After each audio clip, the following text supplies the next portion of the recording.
Hello guys, I'm glad to see you. Today I'm gonna show you how to open your Python file in Windows PowerShell.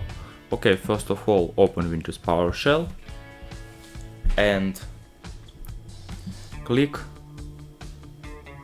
copy your directory file name like this.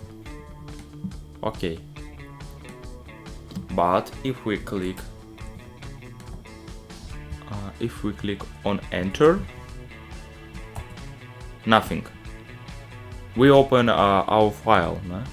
Yes. Okay, but we have another method like this.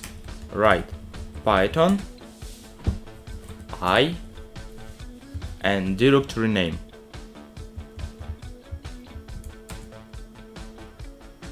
Okay. Okay guys, that is all I want to tell you. Have a nice day.